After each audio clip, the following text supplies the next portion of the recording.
commentary here at Silverstone from Martin Brundle and David Croft. So many great memories, so many brilliant drives, so many people flocking through the doors of the previous 65 Formula One World Championship British Grand Prix.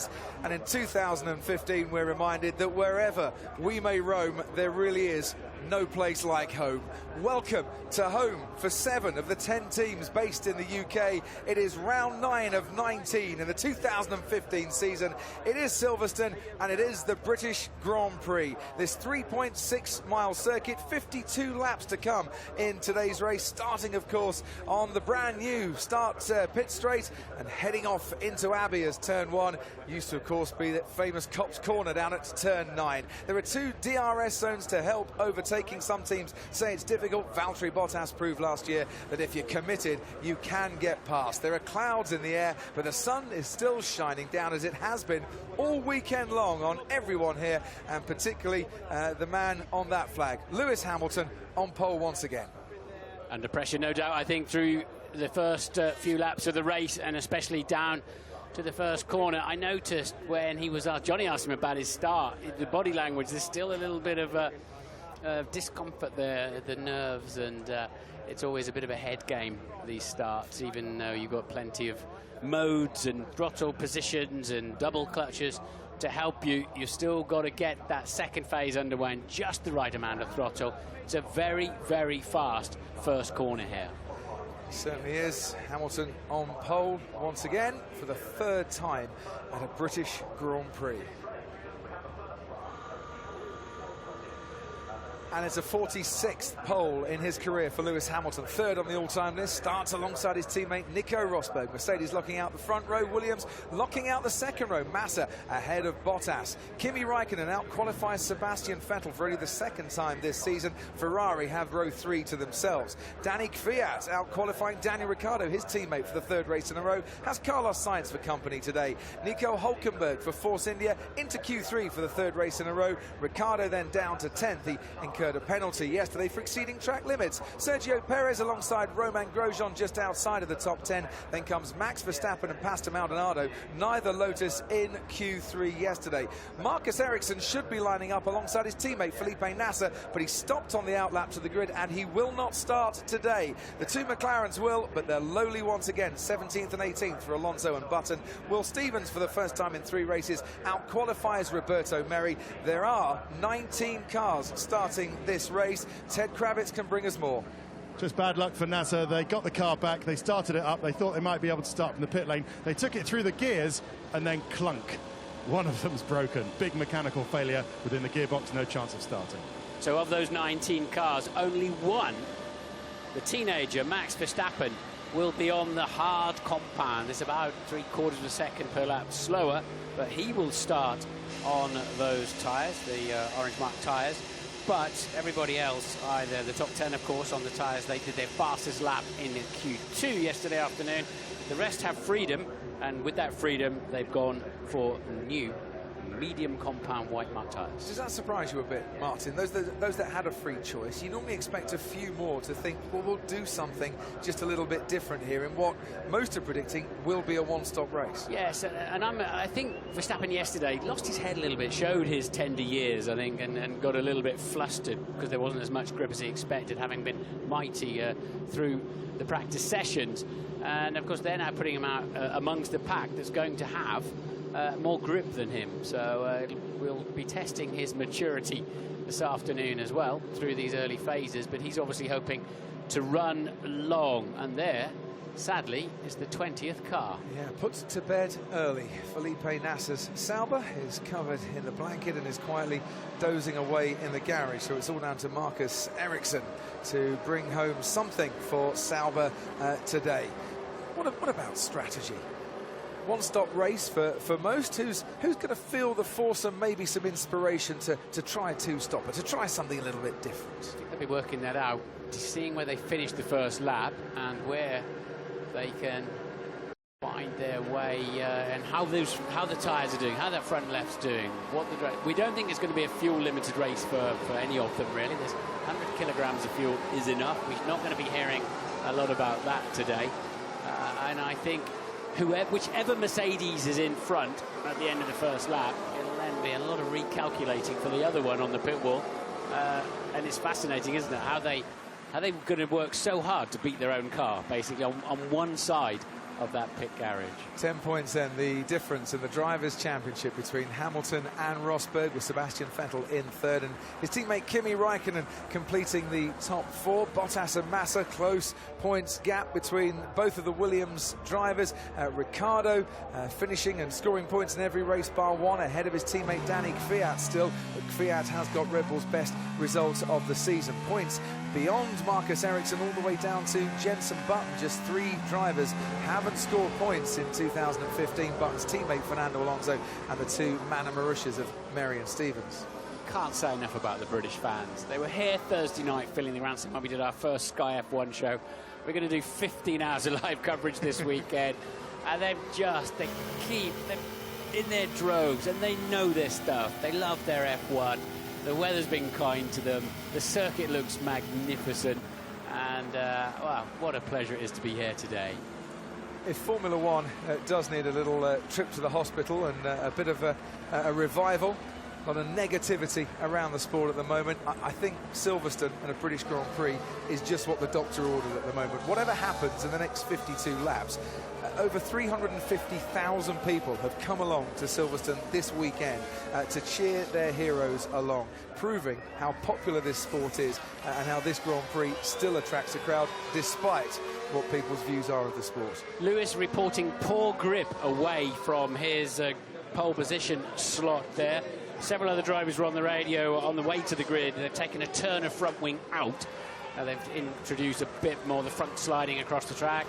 I always think that's a crazy thing to do, personally, with my experience. You just don't push a car to the grid anything like as hard as you do in racing conditions, but they've maybe with experience. And Freddie Hunt there watching on, and so Lewis there not happy with his practice start. And I'm not a man to pray for rain, but I am going to tell you that the official risk of rain in the Grand Prix is 30% at the moment. And I know there's a band of rain sweeping in and heading towards Silverstone. Whether it gets here during the race, we wait to see, but it might just spice things up a little bit later on.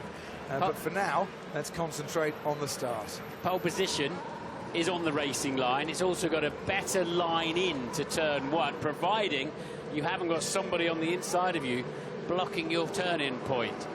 It's his 8th pole position of the season, his highest season total. Grip is really poor on the grid. But he might not necessarily feel that comfortable being there. And only 3 out of the last 17 British Grand Prix have been won from pole. How's it going to go today then? It's lights out.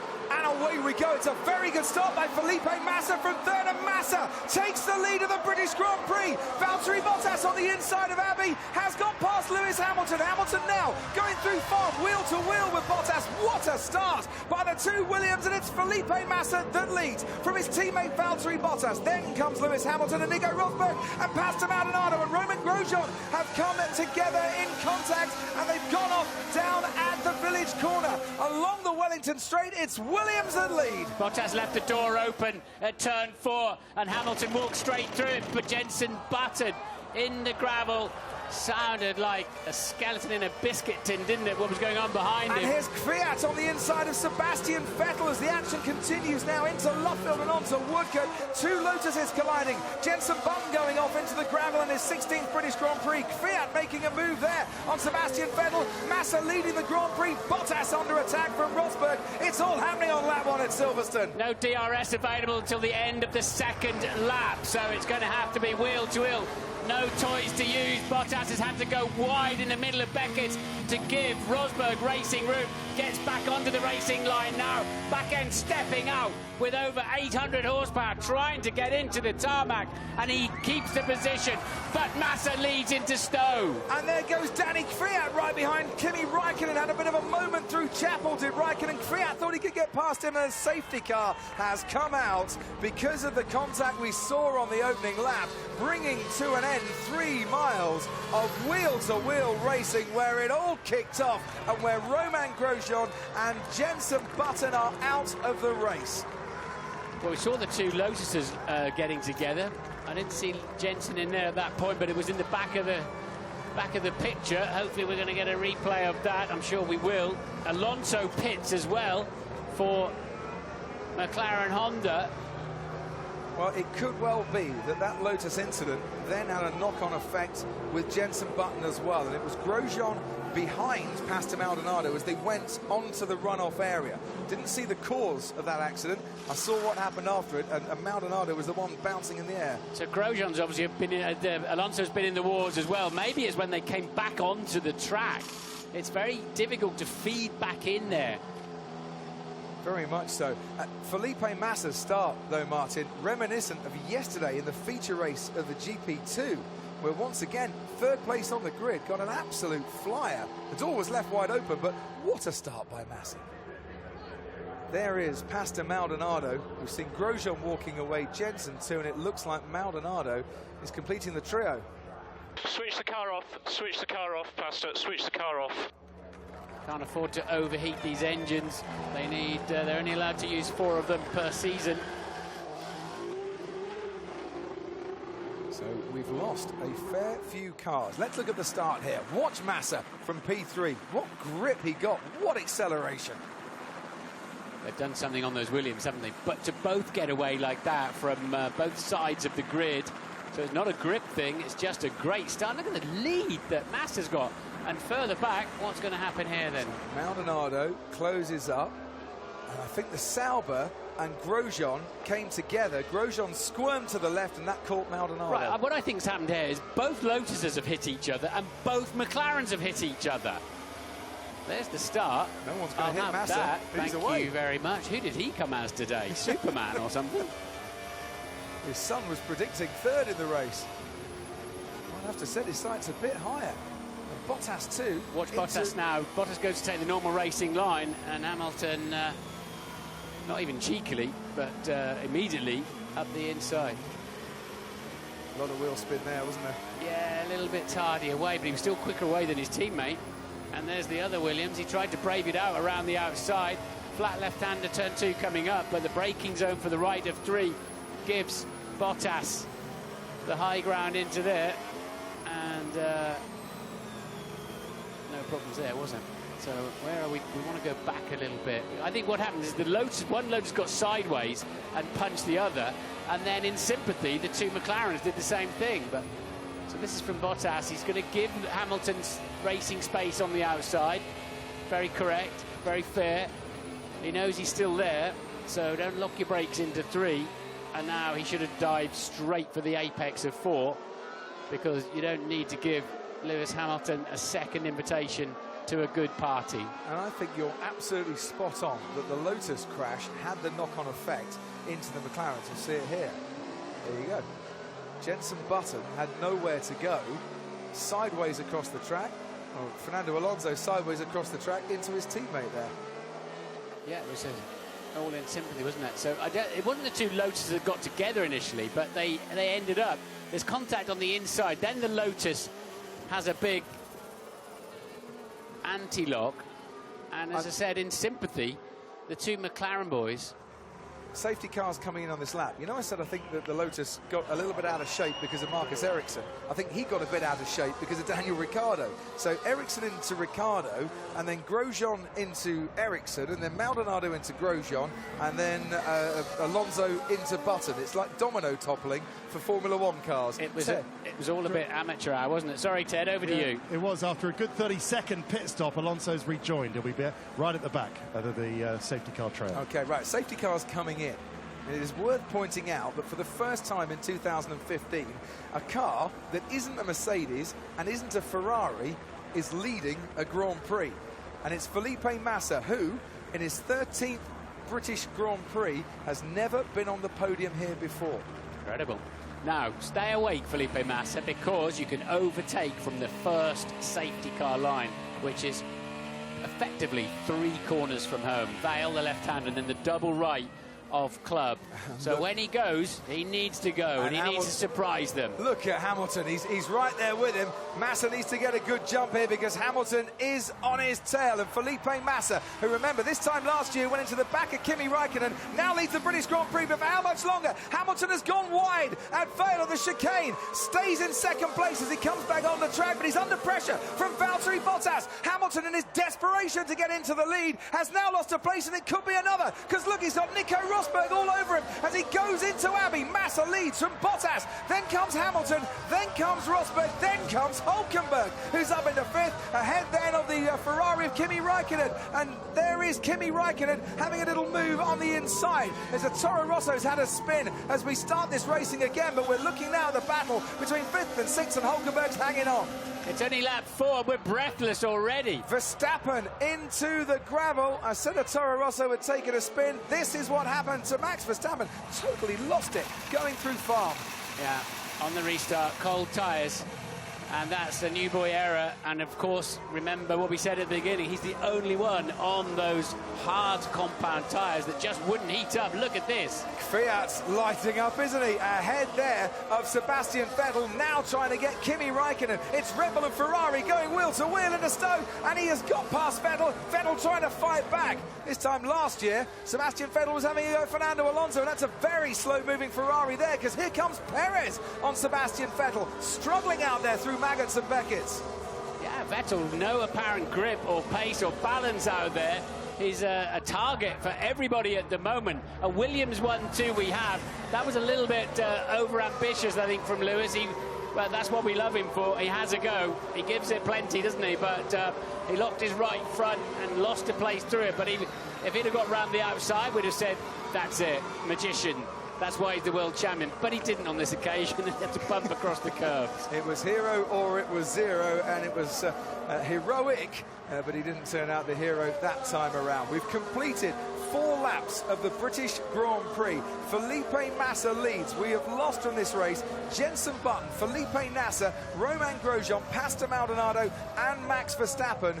We're scheduled for 52 laps. It could be we keep racing until there's only 1 car remaining at this rate. And that'd be the safety car for the looks of it.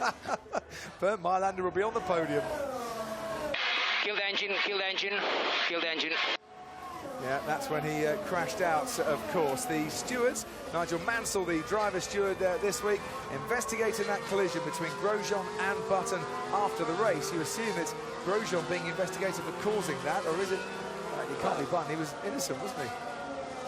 Yeah, it wasn't Grosjean into Button, was it? No, it was Alonso. It was Alonso getting out of the way of Grosjean that then went into Button. So I assume that's why he's been investigated. But then he was avoiding Ericsson, I thought. But on the first lap, they have to take a different view, and they do. So I can't imagine there'll be too much coming out of that, other than well, there's a lot of broken carbon fibre and broken hearts, but I don't think there'll be too many penalties to follow from that. Absolutely. Felipe Massa then leading a lap at the British Grand Prix. Rare feeling for him. As far as I'm aware, it has never happened before.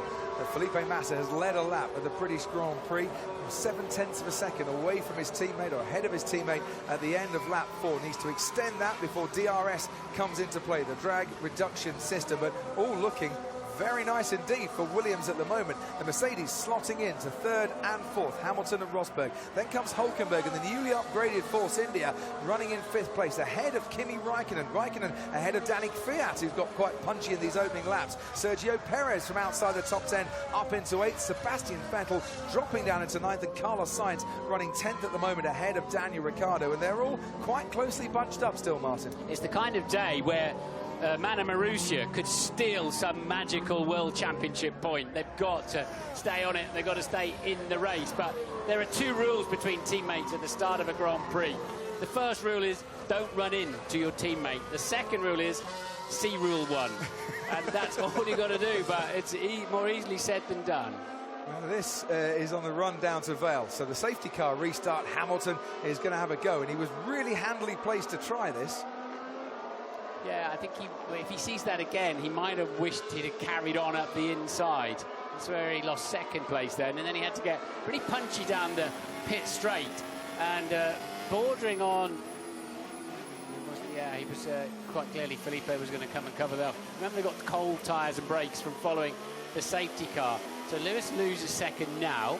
Saw that one coming, didn't he? Now watch him down the pit straight, and he has to move around quite a lot, just pushing the boundaries of the rules of the one move there to keep his teammate behind him. But I think he'll get away with that one. Moving around almost as much as Susie Wolff was watching in the Williams garage there, along with Alex Lynn, a GP2 driver. Solid 5th and 6th finishes for him this weekend as well. But Williams will be mightily pleased with the way this is going, and I'm sure a lot of you will be keeping your fingers very firmly crossed for the next 46 laps. But look at this, both Williams faster than both Mercedes on that lap. Running in clean air, you see the beauty and the benefits of it, and they're getting out of the DRS threat, aren't they, that Mercedes could use the DRS to close up a little bit. Kimi Räikkönen on the radio saying, and he's obviously just been asked to cool his breath, I can't cool brakes while holding people off. Leave me alone.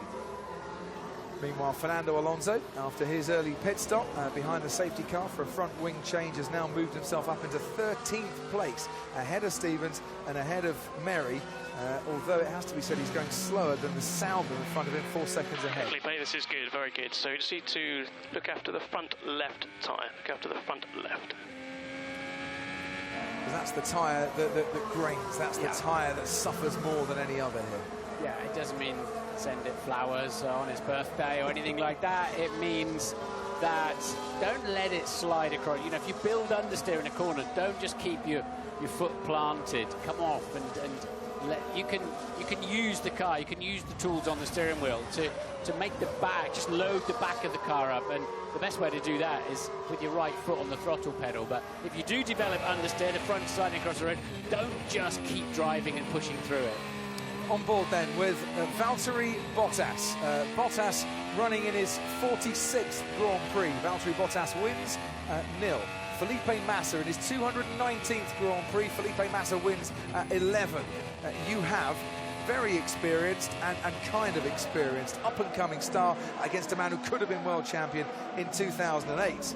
And I assume Williams are going to let their drivers race to the checkered flag here, Martin, and this could be an absolutely fascinating exercise in master and apprentice for the rest of this afternoon. Hamilton's just put in the fastest lap of the race, though. I wonder if there's going to come a point where Mercedes think, OK, you've had your fun, boys. Now it's time to move on. But they've got to catch them and pass them first. But DRS open, of course, now, as we saw. Look at this. Bottas getting ever closer to Massa down the Wellington Straight, because he's able to open his rear wing, which is about 8 miles an hour advantage, 12 Ks.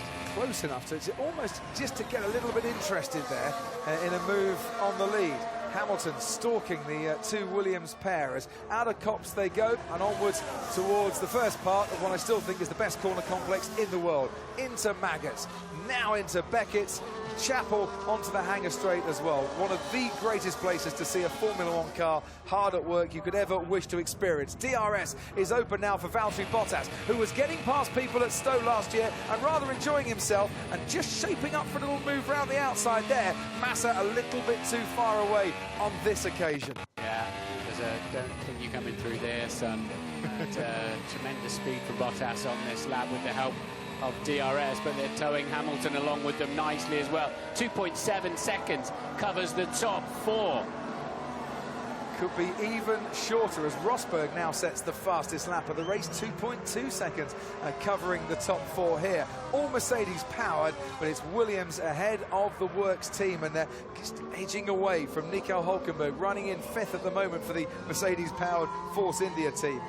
Now, the only man not being hurt by turbulent air, of course, is Massa leading, and he'll be desperate to keep that position because he can keep his front tyres, he can keep everything a bit better under control, and then the knock-on effect through Bottas, Hamilton, Rosberg is they're getting a helping of hard-worked and very hot air coming off the cars in front of them, and their cars start sliding across the road a little bit. It's almost imperceptible from where we're looking at, but inside the car it feels awful, as the thing just won't turn in, whether it's a Mercedes or not, and they're having to get through that phase. Two recent surveys. Formula One fans were asked about their views of the future. Fans said, we wanted racing. Tell you what, this afternoon, you've got it. Now comes the patient bit, where the three drivers behind the leader have to try and work out a way through. This is not your kind of T20 4s and 6s everywhere form of motor racing. This is your test match version, where you're going to have to think of a way through, find a strategy. Valtteri Bottas once again getting close into Stowe. Instruction, no racing your teammate for now. No racing your teammate. No, sorry. Okay, Felipe, this is good. So we are not racing with your teammate. Let's pull away together. We need to pull away together from the Mercs. Oh, Martin, and just as I say, we've got racing, comes that call from Williams. That's fair enough. I groaned a bit when I first heard it, but then hang on a minute. You know, they're fighting. They're trying to beat the mighty Mercedes-Benz team as we've got to move down That's into Sebastian Vettel into on Brooklyn. Sergio Perez, and he's made it. Yeah. But what they're saying is don't hold each other up. We've got some between us. This is a little bit of synchronised swimming at the moment. Between us, let's just stay in line and try and break the gap to the Mercedes. You can race a little bit later on. What Bottas is saying, though, Martin, on the team radio is, I've got more pace. He's then told, copy, no racing for now. Or he's saying, copy, no racing for now. But if he has got more pace, doesn't he need to drag Felipe Massa away with him? Shouldn't he be allowed to attack his teammate? Well, he's certainly been catching him, hasn't he? How much of that is down to the DRS? I'm sure Williams will be monitoring that. And I'm sure Bottas will be on the phone saying, he's holding me up. Ted, down to you. Yeah, if Bottas is Williams' best chance to win the race, then they need to let him pass Massa. No sign of that at the moment, but make no mistake about it, because the undercut isn't particularly effective today, because these harder tyres that they'll put on at their first pit stop tend to take a bit of time to warm up, then Williams have got a chance. Hang on a minute, Ted. Valtteri Bottas is having a go again. The team are saying no racing, but every time he goes into Stowe, he gets closer and closer to Felipe Massa with DRS, and he fancies his chances. Now there, Martin, could he have had a go, or was he being reserved because the team told him to? He was. He's certainly not following team orders there. The team have got to let him go through. I'm pretty sure they'll be on the blower to Felipe, because DRS is involved, of course, but he's even in the turbulent air. He looks the quicker of the two cars at the moment. Do not race your teammate. I have more pace. Can I overtake? I can do it in the back straight. And this is the frustrating bit, Martin. I hear everything you're saying, but on behalf of the millions and millions of people who are getting a bit frustrated here, team orders shouldn't come into this. If one guy's quicker than the other, surely he should be allowed to have a go. Well, it'll be team orders if they tell Massa to move out of the way, won't it? It's Williams are looking at this. You're sitting on the pit wall. Yeah, you're spending £120 million a year to put these two cars on the track, and the two most highly paid employees you've got are out there, and they're looking at this thinking, we can win the British Grand Prix today. We can win it. It has to be a very clean move, and you need to pull away when you're in front. Clean move. Copy. In other words, then, if you get in and you don't pull away, he'll be coming back through. We saw Red Bull play that game, didn't we? And Daniel Ricciardo had to give the place back. But this is with the DRS. What'll be interesting to see if Massa can then DRS his way back. But I don't think Massa's going to exactly give him, put a hand out and go, pass me this side, young man. At the end of the day, it is not harming Williams at the moment, but Pat Simmons, the chief technical officer, seems to have made the decision on the pit wall that you can go for it, but it's got to be clean. It is harming them, because if Massa has to take a tight line into Stowe to defend his position, he's slower through Stowe corner, and that's just going to put the Mercs right on his tail. And I think you've been saying, haven't you, he looks visibly quicker out there. He thinks he's visibly quicker. I think the fact that he can stay that close and then get ready to overtake in the same car with the same engine power suggests to me that he's quicker. Meanwhile, Daniel Ricciardo comes into the pit. Felipe Massa has been told over the team radio that Valtteri's coming. He will be attacking you under DRS. And all the while that's happening, Lewis Hamilton, who, by the way, is lapping within a few hundredths of Felipe Massa and Valtteri Bottas, is there waiting to pounce. So it's got to be clean, and they can't go off the track because someone might lose a place here. Fastest lap then for Rosberg, but Daniel Ricciardo clearly on a two-stopper, so he might be quite interesting to watch towards the end of the race when he'll be on fresher tyres. None that are exactly falling away today, are they, in terms of degradation? So here's the battle for first, second, third and then 4th as they appear from underneath the roof of the Beckett's grandstand. And here then goes Valtteri Bottas again, and it just seems that the Williams is faster in a straight line than that Mercedes car, and Hamilton can't get close enough. It also seems that Bottas on this lap can't get close enough to his teammate as well, so Massa survives and hangs on for another lap. But the top 4 covered by less than 2 seconds at the moment. If Massa can keep that first spot, as I mentioned earlier on, his tyres are taking no damage from the turbulence. Interestingly, he just set a new personal best through the middle sector of the lap, where you really need that balance and the grip. And that's why he's edged away slightly. And they were both Williams, still faster than both Mercedes on that lap. Carlos Sainz comes in for a pit stop as well in the one remaining Toro Rosso, so maybe a 2-stop strategy for Toro Rosso there as well. We are on lap 13 out of 52 in a quite breathless and breathtaking British Grand Prix. Two Williams lead Mercedes, 2 Mercedes lead Nico Hülkenberg for Force India, who's starting to form a bit of a queue behind him. Raikkonen within a second, Kvyat within a second of Raikkonen, Vettel's right there in 8th as well, Perez running a little bit further back in 9th. On board with Valtteri Bottas. How are his tyres looking? Are they taking too much of a punishment by running too close to Felipe Massa? How frustrated would he be with that call by the team just a few laps ago not to pass his teammate when it looked like he had the perfect opportunity and was gaining enough? He's got a good run through Beckett. We can get some good exit speed there. DRS down this straight, it's a long way back, but it is about 8 miles an hour, and he's got the slipstream effect for good measure. A rip-off comes off the visor of Felipe Massa, which he casually discards towards his teammate. Let's hope that didn't go in a radiator duct or the air duct above his head that's feeding the engine, the Hungary engine. Yeah, not the engine they're using for Hungary, the engine that is. Yes, very hungry for air. It's air. not a trip to a Grand Prix in 2 weeks' time, which is where we go on, of course, to Budapest after this British Grand Prix. More pit stops. Raikkonen for Ferrari as well. I said that Hülkenberg is starting to form a bit of a queue, and I wonder if Ferrari are thinking now's the time to do something a bit different, to get our guy out of this queue and to maybe give us a chance just to leapfrog Force India a little bit later on in the race. Worth a try, because otherwise he's stuck behind him and wasting away. Well, they're all racing for 5th then, aren't they, at the moment?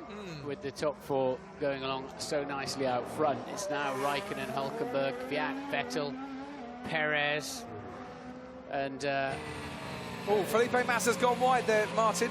It's a line he likes through Luffield. You can take that line because it squares the car off earlier and gives you lose something in the middle, but just get better traction. You're earlier on the throttle out of the corner, so it was plenty wide enough, but he does like it out there.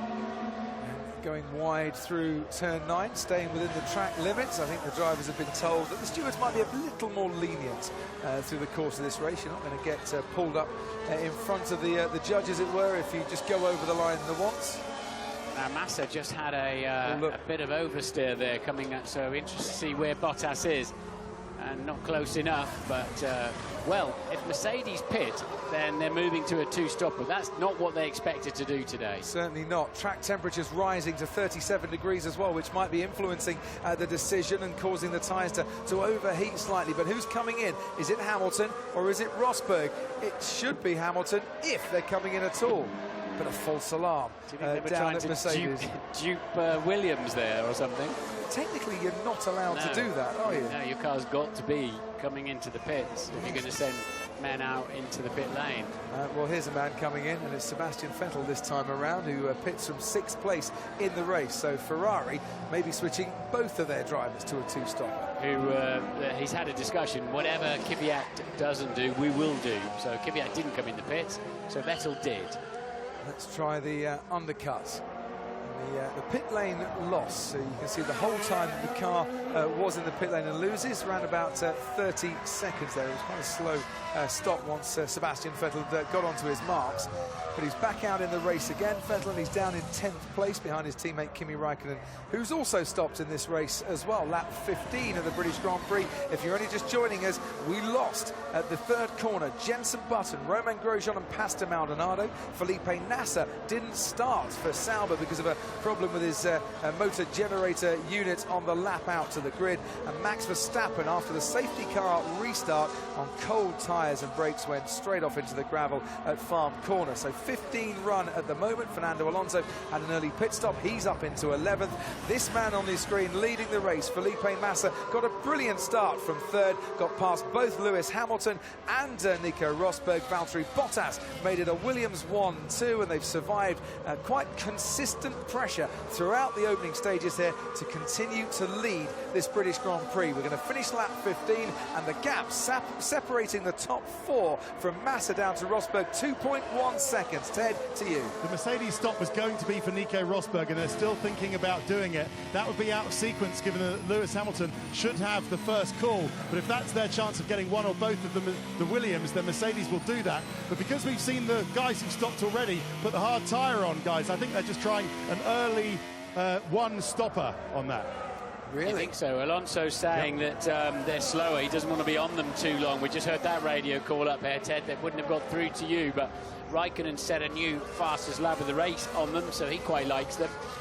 But if they do two-stop, only the two Mercedes drivers have got a brand new set of these white-marked medium compound tyres to put on at the end of the Grand Prix. Everybody else used their full allocation through qualifying yesterday. The two Merc boys managed to save a set, so that will help them out if they do two-stop. But I think if they get anywhere near lap 24, that's the target lap for Mercedes to stop for the first time, whereas my information, then they'll run to the end on them.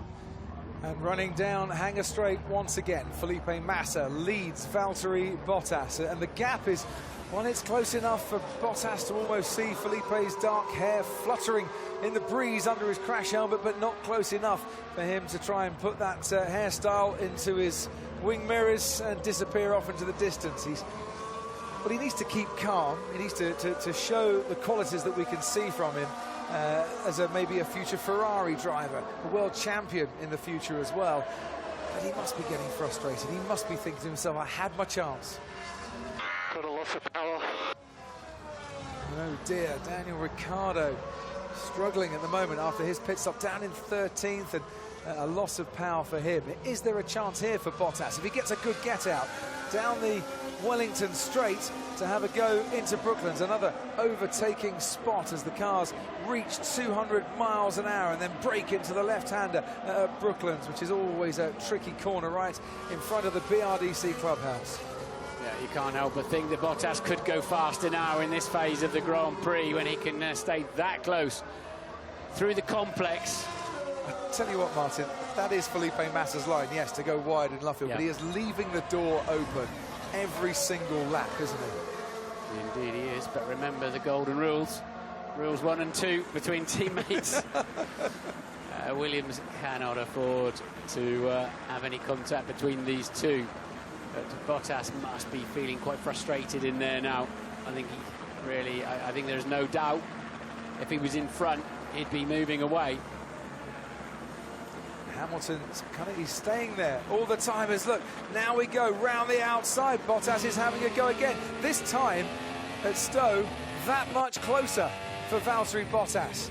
He's definitely trying to keep A, his teammate on his toes, and B, find a way, maybe force Felipe Massa into a slight error. But, you know, this is 219th Grand Prix for Felipe Massa. He's been around a few years, he's seen a few tricks, and he knows a few of his own. And he's still managing to stay ahead and keep that 0.6 of a second gap between himself and his teammate that it's been for the last few laps. A couple of scruffy corners there from Bottas, had to get out of it in club onto the pit straight and put a long way out of the throttle, but he seems better under braking, doesn't he? That's where he's really closing up. And then, of course, the DRS down the Wellington Straight and the Hangar Straight later on in the lap. And Lewis there tweaking the controls on the steering wheel. And with his left thumb switches off the DRS rear wing. Let's see how that gap is left once again for Felipe Massa. The door open, the gap there between the curb and the Williams car, but Bottas was actually a little bit further back that time, couldn't take advantage. Into the pits comes Fernando Alonso. We can head down to Ted. Point for me, guys, is that Felipe Massa is now jeopardising Williams' chances of winning their home Grand Prix. He's not able to extend the gap. The gap to the lead Mercedes is still 1 second, and that's not enough. It's not enough to defend from the undercut or what Mercedes want to do by doing an early stop. In clear air on Friday, Mercedes can do mid-138s. Williams are doing 39s. It's not enough for Williams. But I would caveat that, Ted, though, and you're absolutely right, with conditions being different today. It was hotter on Friday, of course. There's dark clouds coming in. It's a bit cooler. 37 degrees track temperature, not the mid-40s that we had. And guess what? By the power of Twitter, I can tell you, Martin, it is raining in Oxford, and we are about 30 miles away from Oxford. That rain is coming this way. Bring it on. So, yeah, remember Austria, the last time Williams really had a great chance to win a Grand Prix. They were too conservative. They didn't really take the fight. They didn't drive the strategy, drive the race as they could have and should have done. And they didn't have the confidence then, I think. They were just getting back on form, weren't they? They need to be careful they don't repeat that today. 1, 2, 3 and 4. 2 Williams, 2 Mercedes. How will this quartet end by the checkered flag as Fiat decides at Red Bull, we need to get in now, we need to change our tyres too, and Audi comes into the race with a set of hard compound tyres on. And behind both Ferraris in there, and Ricciardo's a long way behind him now. So Ferrari have really made these tyres work well. They have. They're now getting held up a little bit, though, aren't they, by Marcus Ericsson in the one remaining Sauber. He just sends Kimi Raikkonen fancied his chances getting through Village or onto the loop or past Aintree. Trouble is, you've got a Ferrari-powered car and a Ferrari-powered car, so he hasn't got the horsepower advantage, Raikkonen, to get past Ericsson at the end of the Wellington Straight. Yes, the red light was to warn Raikkonen that the driver in front may well have his foot flat on the throttle, but it's starting to harvest electricity and slow down. So box. Right, the undercut, unless Williams are going to come in as well. And the leading quartet are now approaching Vale and the pit lane entrance. And I can tell you, Felipe Massa and Valtteri Bottas have both stayed out. Lewis Hamilton will now pit. So the lead of the 2 Mercedes car, the man who started on pole this afternoon, and as yet hasn't managed to lead a lap of the race and break the 45-year-old record of Sir Jackie Stewart for the most consecutive Grand Prix led, now comes into the pits to try and do something and salvage his race. What a good stop. 2.4 seconds he was stationary for. That's it, dead fly is above his crash over there. He's still got his rip-off available to the left-hand side. And now, Willie, this is important. He doesn't want this traffic. And he doesn't want to be behind Hülkenberg, by Perez, I should say. He's not going to be behind Perez. Little lock-up and a puff of smoke, but Lewis Hamilton makes the apex, makes the corner, and is there ahead of Sergio Perez. So loses a place, but makes his pit stop. And the gap worked out by the Mercedes strategy team absolutely perfectly there. They wanted to bring Hamilton in, and now the undercut is possible. What do Williams do? They got to bring Bottas in at the end of this lap? They've got to cover at least one of them off, haven't they? Surely. Hamilton was on the blower saying, should I do the opposite should we not do the opposite to Williams? And the response was negative. There goes Kimi Raikkonen on Marcus Ericsson. Kimi Raikkonen is up now into to 6th place. And immediately then, of course, that as soon as Hamilton drops out of that little gang to go into the pits, and we're going to see a Williams in. We are. Massa, the leader of this race, coming in. Nico Rosberg coming in as well. So Valtteri Bottas stays out there as the one car in the leading quartet that hasn't made his pit stop. Yeah, because you've got one pit crew for 2 cars. You can't pit them at the same time. The second one will lose half a dozen seconds at least while they get the other tyre ready. So Bottas has been being hung out there a little bit.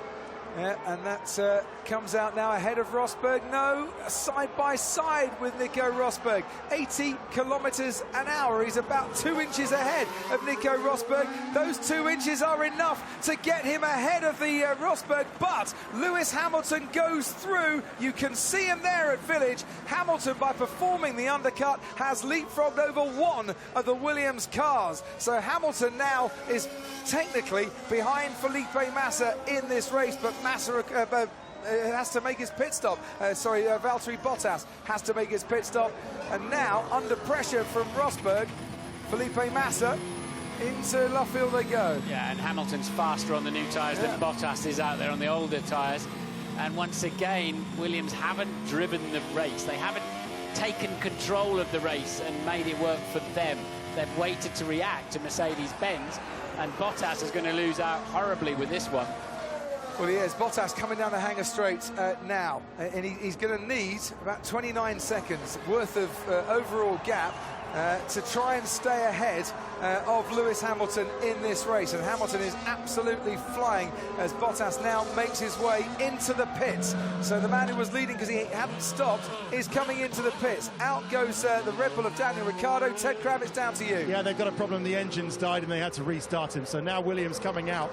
I don't like the questions that we're going to have to put to Williams at the end of this race, Crofty. Yeah. Well, for their sake, I don't. Well, anything could yet happen in this race, but I tell you what, Lewis Hamilton's coming around the final turn, round club now, as Bottas, who was leading this race, comes out of the pit lane. Hamilton is going through Abbey right now, as Valtteri Bottas, who was stationary for a lot longer than Hamilton, is now conceding to Hamilton, who leads this race. Felipe Massa is once again ahead of Valtteri Bottas, but this time it's for second and third. Nico Rosberg will stay in fourth, but for how much longer? Because he's having a go, isn't he, on Valtteri Bottas, going through the loop. They're side by side, the Mercedes and the Williams. Bottas somehow manages to stay ahead and hold on to that podium place. But after the first round of pit stops, the upshot is Hamilton leads the British Grand Prix, and you can hear as he goes past every single corner what the crowd think of that. Bottas recovered that situation beautifully, although Rosberg fancies another look up the inside, but Bottas didn't give up, didn't yield. They both had DRS because they were close enough to Felipe Massa to get that service down the Wellington Straight. And Bottas really recovered that one nicely, but they've let Hamilton go. Have Williams, by issuing team orders and saying to this man here, Valtteri Bottas, stay behind your teammate for more laps than he would have wanted, even though he thought he had the better pace, thrown away their chance of winning the British Grand Prix. There's going to be a lot of questions asked at the end of this race, questions I'm sure Williams didn't think they'd find themselves answering at the end of this race. But for Mercedes and for Lewis Hamilton, things have got a whole lot sunnier in the last 5 minutes or so. Well, we're not half distance yet, long way to go. Let's see how it all works out, but I can't help but feel... Nico, we're going to go to plan B, so push hard now. 2 stops. Yeah. I can't help but feel if they'd have released Bottas and pitted him first and driven the strategy, it would have been Bottas way out front now. It's a difficult choice to make because they both made great starts. Massa had a better qualifying and he leads the race and, you know, should get the preferential strategy. But do they want the win or do they want 2 podiums? Ted, down to you. Yeah, it sounds like terminal engine problems now for Ricciardo, as you can see, retiring from the British Grand Prix. What a miserable year he's having, isn't he? It's not good for Daniel Ricciardo, retiring for the British Grand Prix for the first time. Made his debut, of course, here for HRT in 2011. But yeah, after 3 wins last year, it is somewhat miserable for the ever-smiling Australian. And so we can say then, with Hamilton leading this race, that Sir Jackie Stewart's 45-year-old record of consecutive Grand Prix led has now officially ended, and it's Lewis Hamilton in the lead of a Grand Prix for the 18th race in a row that now takes over that record. So that's a long one, isn't it? We're so used to records being broken these days in F1 in terms of most of the cars are reliable, they're safe, the drivers have longer careers, so it's unusual for one to last well over 40 years. I'm sure Sir Jackie Stewart will be the first man to head up to Lewis Hamilton as he steps down from the podium, or even on the podium. I don't know who's doing the interview today. It's not me, but it could well be SJYS. We want to go and shake his hand and say well done there. Right, what's the gap now? So after that round of pit stops, Martin, that nice close racing that we were having has now turned into a 5-second difference between first and fourth. And that's why we don't need refuelling back. Okay, Felipe, so this is a straight fight to the end. We're racing all cars around us, including Valtteri. Clean, so we are racing till the end. Yeah, racing now. Should they have been racing a little bit earlier? So it's game on then. That's the message, isn't it, to the two Williams drivers? You can go for it now. We think then Rosberg is on a two-stopper, but his message to push is not really translating into a close inspection of Valtteri Bottas's gearbox, is it?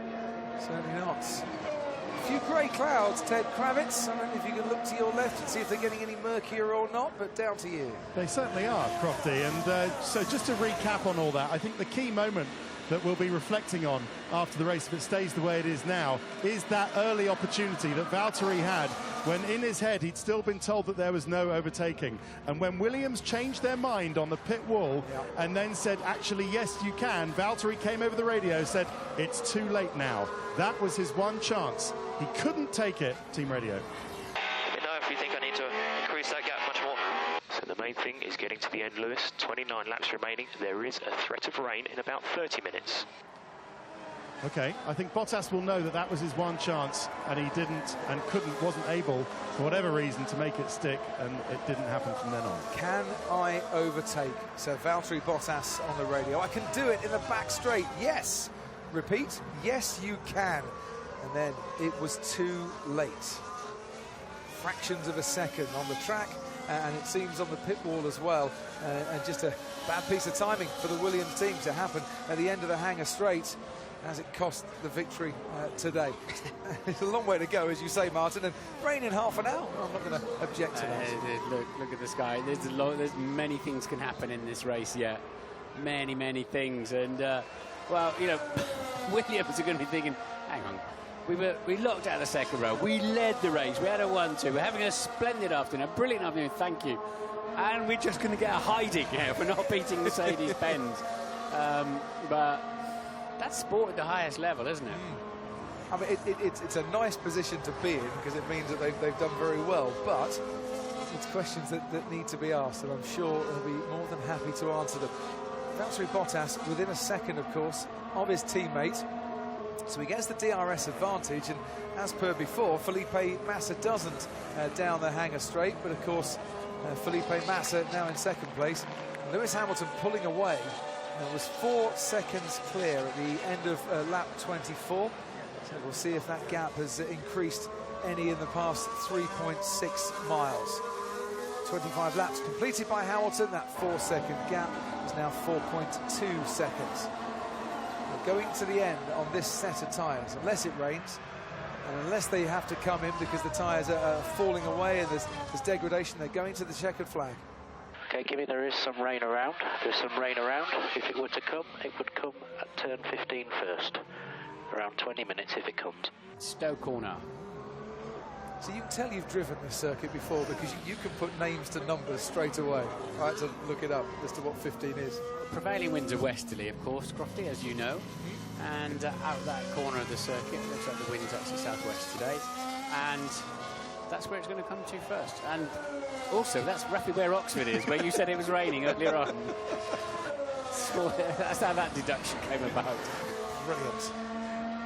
Geography's answer to Sherlock Holmes alongside me in the commentary box today. And even more bugs on Lewis Hamilton's crash helmet. I pity the man that's got to clean that at the end of the day. Do you think he doesn't clean his own crash helmet? I'm sure he's got better things to be doing with his time. Racing drivers, 400s, haven't cleaned their own crash helmets or put their own visors on for, well, certainly when I was doing it back in the 90s, we had that kind of luxury, and everybody wants that job. He wants to be the crash helmet guy in Formula One. When Franz Tost first came into Formula One, didn't he carry the crash helmets in?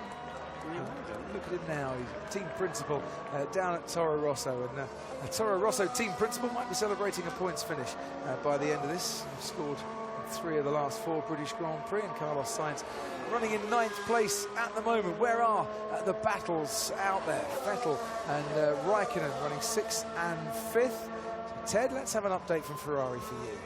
Yeah, just thought on Franz Tost, he was Ralf Schumacher's kind of man Friday, yeah, wasn't he? He used to carry the crash helmet for Ralf Schumacher. So he would have polished Ralph's crash helmet, presumably. He would have buffed it up beautifully. So just quickly on Ferrari, Sebastian Vettel reporting that he's struggling with the front, and I'm just fascinated. Obviously, they've made the first pit stops pay for them. Vettel was at the end of the train in the first stint, right down in 8th place after he passed the Force India of Perez. They've moved up at least. They're 5th and 6th at the moment, but the pace is just still not there. Vettel saying it's understeer, struggling with the front. Right, here's a bit of pace. Nico Rosberg in the first part of this lap, a couple of tenths quicker than Valtteri Bottas. You can see there, coming through Woodcote, how he's closed the gap to the Williams. And if he carries on through Maggots and Beckett's, Bottas might be under pressure here. You were better on your tyres in that first stint, so maybe we can get him later. So you are racing.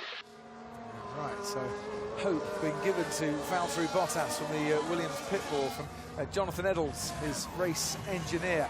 He's going to have to just watch out, isn't he? For those clouds, he can't really see them, I'm sure. Hasn't got time to look up, but from the Mercedes that's catching him down the Hangar Straight. Yeah, that's the sort of information I doubt they'll be able to have from Spa onwards, because that's a performance-related thing. Basically, what they're saying is we've measured the depth of the rubber left on your tyres versus Felipe Massa's tyres, and you had more meat left on yours. Push a little bit harder. There's a long way to go to the end of the race on one set of boots. They pitted then on lap 20 and 21 of the 52. And are we going to get a bit of rain in about 20 minutes? I'll be really angry if it doesn't rain in the race and only rains just afterwards, so the fans get wet walking back to their cars. Nothing to do with the fact that you're on your bike and I'm on a scooter as we head home. If we're going to have to tolerate rain, it's July in the UK. Let's have some value out of it. Let's have some fun out of it. Yes, let it rain during the race and then stop as soon as we come off air and the crowds start to make their way home. Thank you very much indeed. I mean, the weather's been gorgeous, hasn't it, this weekend? And Silverstone has looked an absolute picture as Roberto Merri finds himself the recipient of some blue flag action out there. Hamilton's already got past him and he moves out to one side and says, after you, sir, to Felipe Massa, to Valtteri Bottas and to Nico Rosberg as well. It's a double whammy if you're slow. They're 5 seconds off the pace at the back of the field. Then you have to get out of the way. Then you're on the dirty side of the racetrack. Your tyres cool down, they collect marbles and discarded rubber, and you've got no grip for the next lap until the next gang come up to lap you. Roberto Merri running in 14th place at the moment, which is his best finish in a Grand Prix. Will Stevens running in 13th, which is 2 places higher than he got to in China, which is his best finish so far. But you know what, Martin? 3 retirees ahead of Will Stevens, and you know, he's in the points because we have lost from this race. Daniel Ricciardo, Max Verstappen, Pastor Maldonado, Romain Grosjean, Felipe Nasser, who didn't even start, and Jenson Button. Stranger things. If we're hearing it's Frankie Dettori doing the podium today, presumably he'll just leap up there from the pit lane.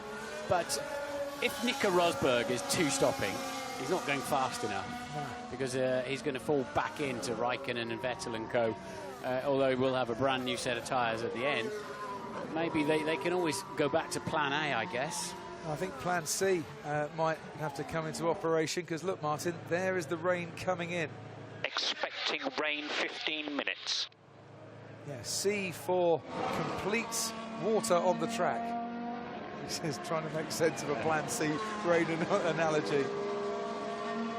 Lewis saying on the team radio that it's getting a bit dark out here, guys. Probably all those flies on his visor. Yeah, whether he's got the bug or not today, Ted, he's certainly collected a few on his way. We'll see what happens with Rosberg. I'm looking through to the Mercedes pit wall. You can see on Rosberg's pit wall it says 9 laps stint. And we're on lap, what are we on lap now? 29.30, are we, Crofty? We're on lap 29. 29, OK. So that would be spot on for a 2-stop race. But he is on the hard tyre at the moment, is he not? In fact, everybody, apart from Fernando Alonso, I believe, is on the hard tyre. And Stevens and Merri. So, who have stopped yet? No, Roberto Merri hasn't stopped yet, neither has Will Stevens. Exactly, yeah, I thought I hadn't seen him in. So, yeah, that's just Manor trying a very long stint. So, yeah, I mean, of course, rain could all change this, but I think were it to stay dry, I think Rosberg could go on either strategy. Well, I just wonder here, Martin, you're talking of Mana Marussia, they don't want to come in before the rain comes in. You know, and they actually might be able to do something to get them a lot closer to the rest of the pack here if they can stay out there for the next 15 minutes. Yeah. For info, Fernando, the rain looks to be about 15 to 20 minutes away. Could be quite heavy. Yeah, incredibly, Mana Marussia hoping they might get back past the McLaren Honda. But there it is in the background. That is rain, isn't it? Yeah. So you have Lewis Hamilton for the Brackley-based Mercedes team leading this race. Brackley just a few miles, 10 miles or so away from Silverstone, and I'm told it is raining in Brackley at the moment. Have you got somebody out there? I've got men with cows all over the county of Northamptonshire and Oxfordshire. The cows are not standing up at the moment. Some teams used to send a helicopter before we had a much more reliable system. Send a helicopter upwind, basically, and get an early knowledge of that, or have a man out there a mile or two away reporting back, and they probably still do, for all I know. I don't understand how you get the cows in the helicopter for them to stand up or sit down, with the rain's coming in. Confused me, that one. But Hamilton, of course, who's won here in the rain in 2008, won here in the dry. Lewis Hamilton in 2014, and looking for a hat-trick of British Grand Prix wins here at Silverstone this afternoon to join Nigel Mansell and Jim Clark as three-time winners at this track. The story out there for me at the moment is Williams are as fast as the Mercedes this afternoon. It's not just about track position, it's not about strategy. I mean, Hamilton keeps popping in at like a 37.0 for new fastest lap and that kind of thing. So, once they've got clear air, but generally speaking, Williams appear to, on one of the most challenging circuits of the year, to have matched Mercedes' pace. Good test, of course, in Austria last week. Okay, Carlos, warning turn 9, the last couple of laps, stay in the track. So the stewards have been quite lenient, but if you do keep going over the lines, they are going to pull you up on it eventually. They had a good test in Austria, but Williams tried a few new things out, and a good race, of course, in Austria, and a double podium position at the moment as we look at the battle for 9th and for 10th, Carlos Sainz and Sergio Perez. Yeah, Formula One's only paid the rent on the bit between the white lines. The rest of it is out of bounds. And Ferrari are about half a second slower than Williams in clear air, so it rather confirms the pace Williams have got this afternoon, doesn't it? Raikkonen now 13 seconds behind Rosberg. So will Rosberg find himself a window in there to stop? There's a couple of three people, Vettel and Kvyat, behind Raikkonen. There's not a pit stop window there at the moment, is there? But then he doesn't need to come in at the moment. Trouble is, here's his radio. Nico, give it everything. Tony Ross instructing him. It's not hammer time, it's give it everything time as far as Nico Rosberg's concerned. That's a polite, where are you this afternoon? We haven't seen much of you.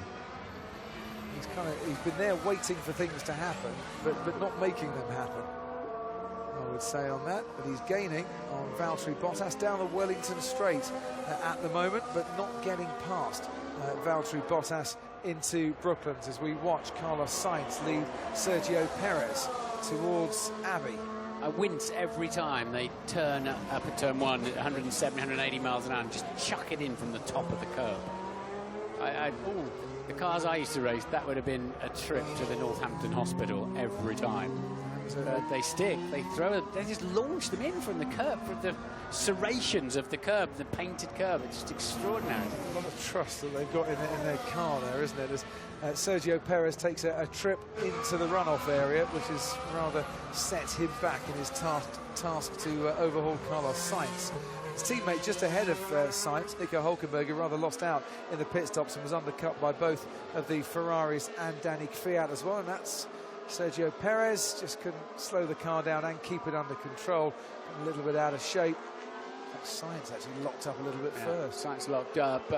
Perez locked the rear axle, had to steer into the slide, and then, of course, couldn't make the corner when he got there. Ted, down to you. They've given Rosberg maximum strategy, the most revs, the most power, But they've got to be careful about all this message about when rain is expected, because you can get caught rain watching, can't you, radar watching, and not reacting to what's happening here. I'm not surprised, Team Radio.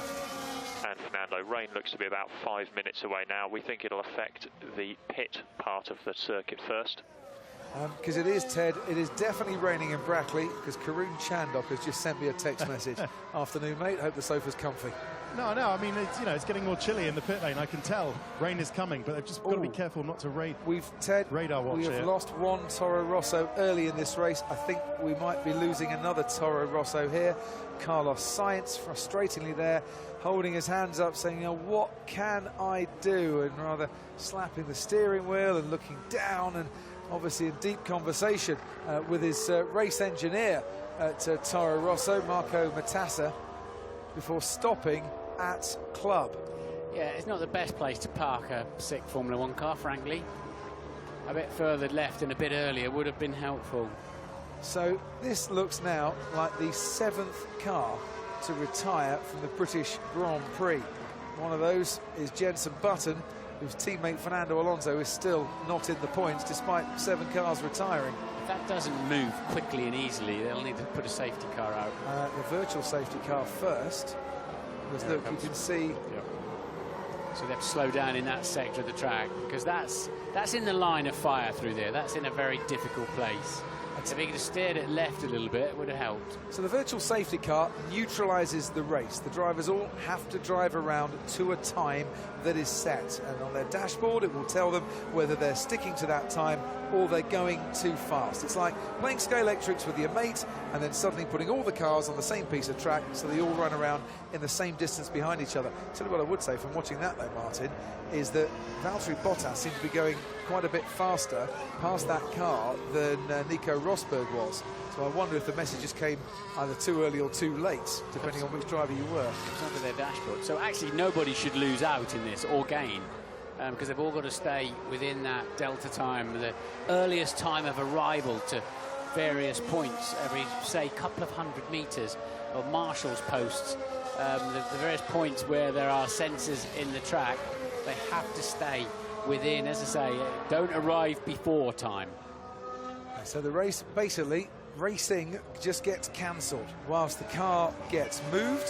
And all the cars, drivers I should say, are being told at the moment, stay positive, which doesn't mean keep your pecker up, old boy.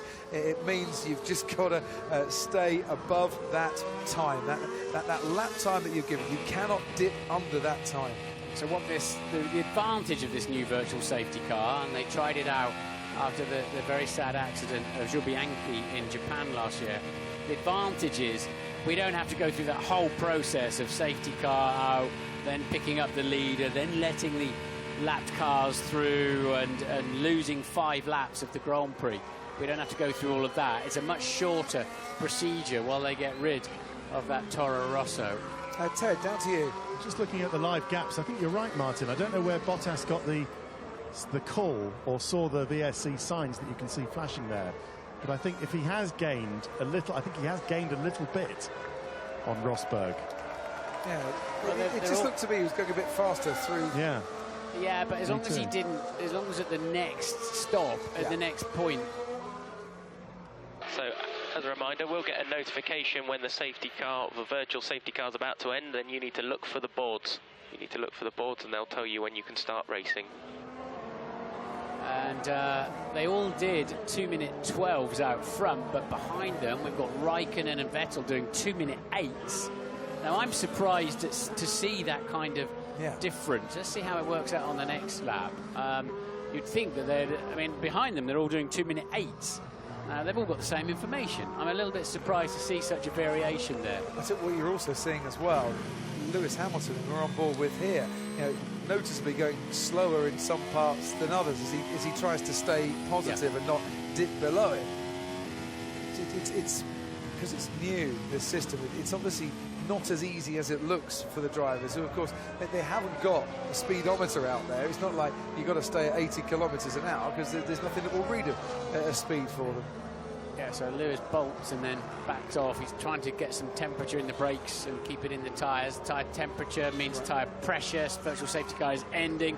tyre pressure means the ride height's correct on the car. Track clear. Here we go again. So they get the message that the virtual safety car is ending, and then it's a random time number that's generated before the lights go green again, and we get racing again.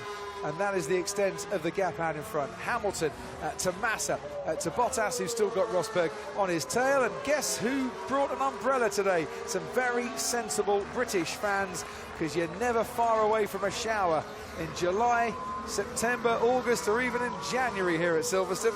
And these are going to be a handful, these tyres. Very light rain, I can see on my visor, very light. They're going to be a handful. They've just come off a virtual safety car. They're on the hard compound tyre. If they get a lap or so in, they'll be back up where they need them. So then it'll be somewhat easier. But a critical phase if it does start to rain, especially in a corner like Stowe that's 150 miles an hour. Because you don't want to come in just yet, Martin, because you don't know if it's wet tyres or intermediate tyres that you're going to need. Yeah. You don't know how heavy this rain shower is going to be. They'll always go to inters if they can. The wets to clear standing water, but we saw them in Austria, didn't we? Yeah. They had no grip there at all. We saw them in Austria flying off the road, whatever they put on. Using the upturned palm method on the Williams pit wall as Felipe Massa slides around the right-hander there and into the what was once the start straight. Yeah, there are drops everywhere. I think we need to stop. So who's first to come in here, and what do you do? I mean, your Mercedes, you can double stack here because there's a big enough gap between Hamilton and Rosberg. If you're Williams, you'll be wanting to double stack, Martin, but you might lose out again.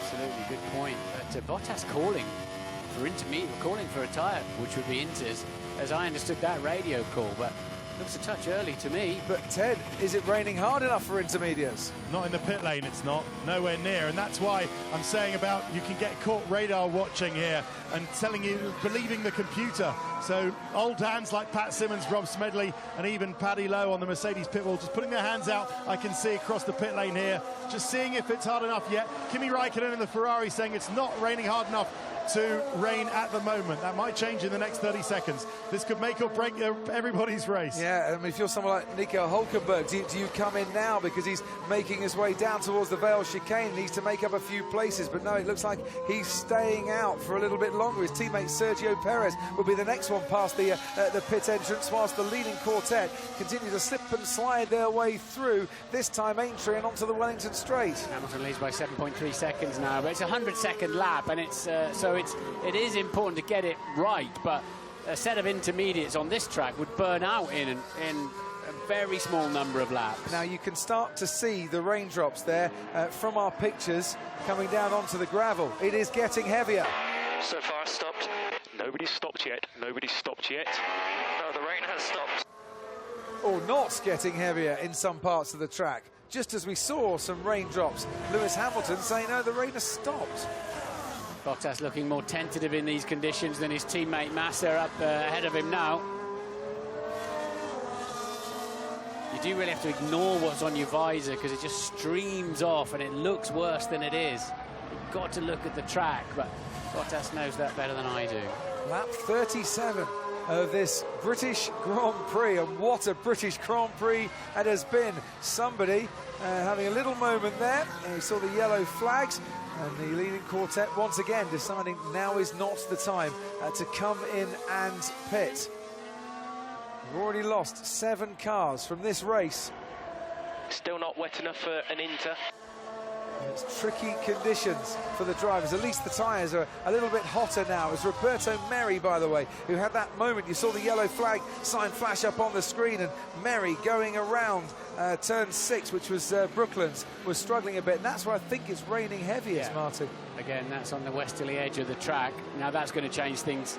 There's been no need for intermediates yet, but if the rest of the lap stays dry, you'd still want to do one more. And Rosberg then showing more confidence. The Mercedes with better tyre temperature than the Williams at the moment. Now they're coming in to the slipperiest part, the 180-degree Luffield corner. Will Stevens comes in to make a pit stop for Mana Marussia. Bottas goes wide and takes the line that his teammate has been taking through that corner, but he's doing it because he's struggling for grip. Nico Rosberg is now going over the line and off the track, and he's lucky it's a runoff area and not complete gravel, because staying on this track at the moment, well, really is like trying to sprint on ice. You have got to be very precise, you've got to have the experience and the confidence, Martin, but you know, how fast can you go here? If you can stay on the road, you've got to stay on these tyres at the moment. It's look, out the back of the track in terms of Beckett's and Stowe, but as soon as we get rain in Stowe and down the Hangar Straight, they'll have to come in. Ericsson comes in, and also I think Fernando Alonso came into the pits as well. Race leader stays out, carries on. He hasn't hit the rain yet. He hasn't hit the rain at Luffield. We need to pit. The rest of the track is dry and it's stopped raining here. We'll kill the tyres if we pit. And Bottas has seen that rain at the old pit straight, where if they're all sat in the pit wall there, they'll be coming in for the fresh tyres. There goes Sebastian Vettel on Kimi Raikkonen. Two Ferraris swapping places. It's Stowe, it's bone dry. Kimi Raikkonen's going to pit now because he's decided it's time to take the gamble and go on to the intermediate tyres. His teammate Sebastian Vettel carries on. I wonder if Raikkonen there played a wily old game and thought, I'll let you go past and I'll come into the pits because it is time to put the intermediates on. It's not. He might think it is, but I think it's too early. While you can use slicks and keep them up to temperature, the critical thing is there enough dry track to keep your slicks up to temperature? Slowish stop there for Kimi Raikkonen, wasn't it? So, I mean, if it buckets down now, he's in a very good place and he won't have to tippy-toe back to the pits, but it's so difficult. This is a really difficult call. Super, and these cars have got so much torque, so much twisting power in those engines that they're hard to keep on the road. Can you keep tyre temperature and tyre pressure up on the fast part of the track? And it's now looking like they're going to struggle to do that, and this is for position. It is for position. Nico Rosberg and Valtteri Bottas. Rosberg is into maggots ahead of Valtteri Bottas. His teammate Lewis Hamilton leads the race. He's just gone off at Copse and lost a little bit of time as well. Mercedes are now running two cars in the podium places, and this is where the door rather open. Bottas, who says to the team, I want to come in, I want to change tyres. They said stay out. Rosberg on the slicks as well, getting a lot better traction out of Copse, and he goes up into third place. Ted, down to you. If you believe the radar, then the shower has passed. I'm also looking at a clear sky away to my left from where the weather has been coming, Crofty. It's clearing up. Excellent. Thanks ever so much, Ted. You can see a lot better. So, Kimi Raikkonen switched to the intermediate tyres. Fernando Alonso, Will Stevens, Marcus Ericsson, Roberto Merri all trying the intermediates as well. Could that be the wrong call? And Nico Rosberg finally getting past Valtteri Bottas, and needing to, because we think he's on a two-stop strategy, and he needed to do that about 15 laps ago. See, Raikkonen's middle sector is not that fast at the moment. It was the outlap. Okay, Lewis, we think that rain shower has passed. Next shower in 5 minutes, but it will be light. So you're just going to have to put up with it. Stay on the slick tyres, it seems. Absolutely right. I'm looking at Raikkonen's sector times. They're nowhere near fast enough to be an advantage. And his pit stop, I said, was slow as well. And that was why the front right was a bit late going on arrival, wasn't it? Yeah. Where is it? Let's see where. I think it was there. It was there, wasn't it? No, the right one. Yeah, anyway, it was always dry enough in some critical parts of the racetrack. And now we've got Rosberg catching Massa very quickly indeed as well. So in these conditions, the Mercedes has been more drivable than the Williams. This is a back marker. He should be getting out of the way. And does so, Marcus Ericsson. But I'm sure Massa would have liked him out of the way a little bit earlier than that. The gap out in front, Hamilton to Massa, was 5.4 seconds at the end of lap 40. We come around to the end of lap 41 now. Remember, Hamilton was over 7.5 seconds clear, and it is back now to 7.5 seconds. Now that shower has passed, and he had a little brief run-off, didn't he, at Copse, Hamilton, and that cost him time. Massa's under pressure now from Nico Rosberg, who dives down the inside. Can he keep the car on the track? Can he keep it under control. Is he ahead of Felipe Massa? The answer is yes, yes, and yes. And it's Hamilton now ahead of his teammate Nico Rosberg. It was Williams 1 and 2, Mercedes 3 and 4, and it's switched round and flip-flopped here. Mercedes now out in front. You can just tell the Mercedes got more drivability, more downforce. The drivers have the confidence on the brakes. Massa basically had to disappear out of that one because Rosberg was only ever going to go to the outside of the racetrack, and they must feel horrible, like being on chewing gum, I'd imagine, those intermediates on Kimi Räikkönen's Ferrari. Rapidly losing its good taste as the laps go by.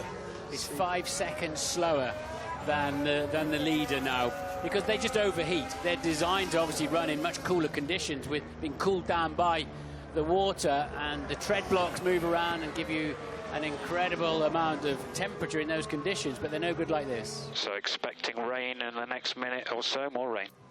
More rain coming. Ted Kravitz, where's that blue sky? Well, there's no blue sky, but there is fewer heavy rain clouds that I can see just to my left. Just on Rosberg, they're looking at the stint length on the pit board now says 19 laps, and that would get us to the end of the race, wouldn't it, Crofty? So yes. I think if it stays dry, then they're going to stay, of course, now on the one stop for Nico Rosberg. But how crucial was that for Rosberg's championship to clear both those Williams, wasn't it? Otherwise, he would have lost a lot of points. Absolutely and I guess, vital. The Achilles heel of Williams in the wet continues, doesn't it? That car just doesn't work in the wet as well as the Mercs. And not just Hamilton, Williams in the wet, but also in the dry earlier on in the race. And look at this, Rosberg 1.5 seconds quicker than Hamilton on the previous lap. Traffic did not come into play. They're out front by themselves. So Rosberg with a lot of confidence in these conditions. And I think Lewis Hamilton, being told about rain on the radio, and he's reporting back to the team as well, and there are a few drops around. This is going to be a helter-skelter last 10 laps for all watching, be it neutral or partisan, and all out on the track as well. And it has to be said, Rosberg gaining on this lap as well by 0.3 of a second through the first sector alone, and that is not traffic related as well. Sergio Perez catching and passing Kimi Räikkönen, who took the gamble to go onto the intermediate tyres, and it seems like a gamble worthy of betting your mortgage on black in a Monte Carlo casino and watching it come up green. Yeah, Perez on the slicks, as you could have seen, and Räikkönen then has blinked way too early on that one. Green, of course, for zero, and at this rate, that's exactly what Kimi Räikkönen's going to be scoring this afternoon. See, the problem is, even if there is a massive downpour, he's had the best out of those tyres. Yeah. They're horrible. They're melted.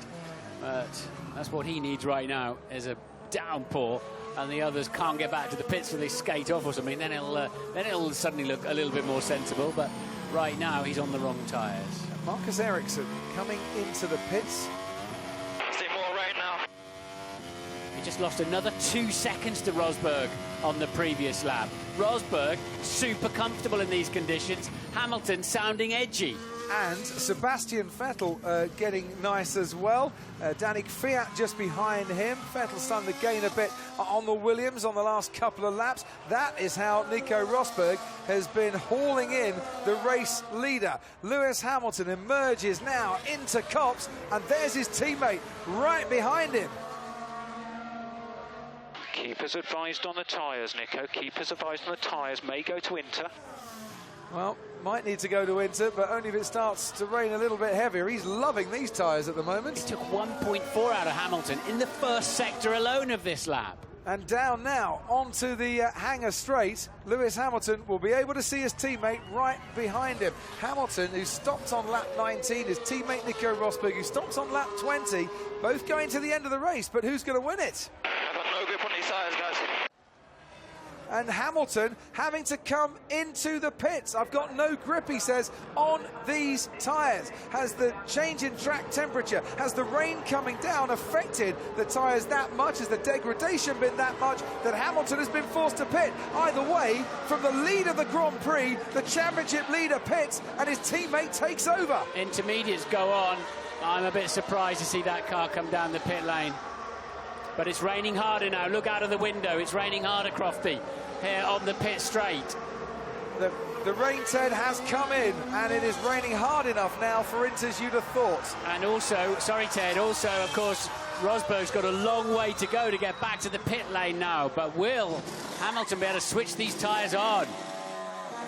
Everyone's coming in now, Ted. Sebastian Vettel now as well. It's a busy pit lane, isn't it? It is, yeah. So now the engineers have rain on the top of their heads and they can make a better decision in real time. It is now wet enough just about for intermediates. Bad luck for Marcus Ericsson. So just keep us advised. Okay, box is left, I think. Yeah, he wants to come in. He just put the slicks back on. Yeah, that was a bad call by Marcus Ericsson, and that is Felipe Massa slip and sliding his way around. Massa ahead of Hamilton. Officially, Nico Rosberg leads this race. You better be hoping, if you're Nico Rosberg, it's nice and dry over at Beckett's and the Hangar Straight at the moment, because that's where he is. Doesn't look that dry, though, does it? It worked perfectly for Lewis, didn't it? So he came in because he just was not happy with those tyres and his lead was disappearing. And then the rain came down as he was driving out of the pits. It was perfect, actually. And there goes Lewis Hamilton round the outside of Felipe Massa. He's back up into second place. That was slightly easy because, of course, Massa is on the hard compound tyre, as is his teammate, Valtteri Bottas. Nico Rosberg is now into the pits. Hamilton goes round Stowe. Now, it's a quicker in-lap because you're cutting the corner to come into the pits. But you would assume that Nico Rosberg is going to concede the lead once again, or concede the lead for the first time, because that was the first time he led to his teammate when he gets back out. And I'm looking out of our commentary box window, and they're standing in the grandstands because Hamilton is going past again and into Abbey as Rosberg gets away. They're going to have to stack the two Williams. They're going to have they have pitted together. Bottas is going to have to wait, as he did in the early part of this Grand Prix.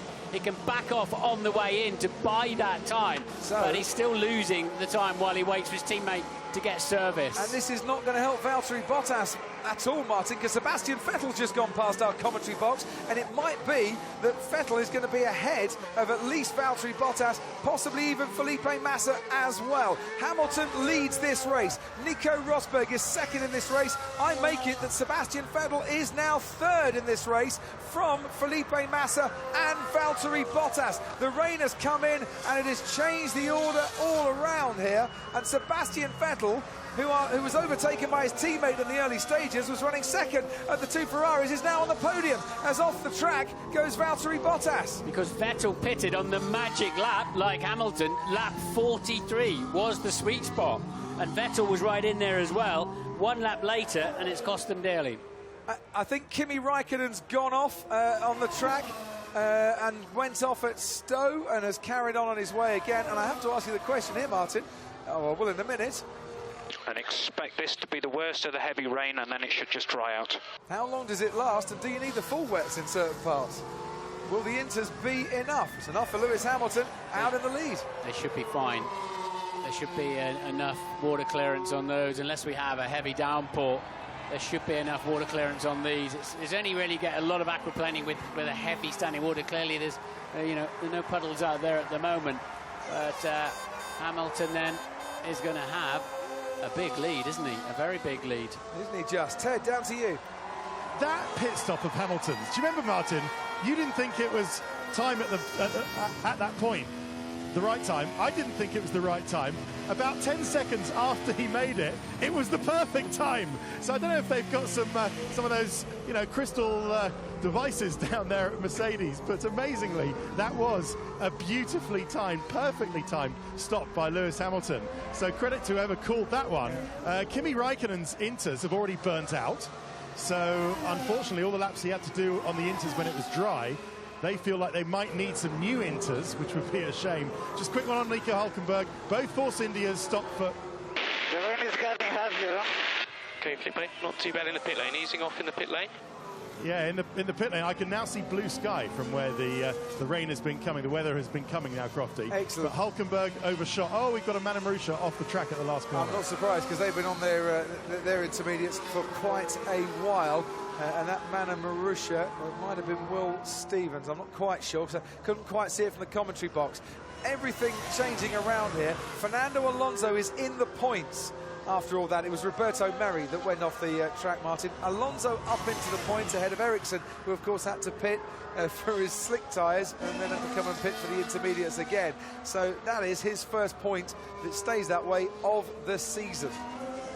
Hamilton 9 seconds ahead of Rosberg. So 6 laps remaining. We can still do something here. And he will be absolutely gutted for Nico Rosberg.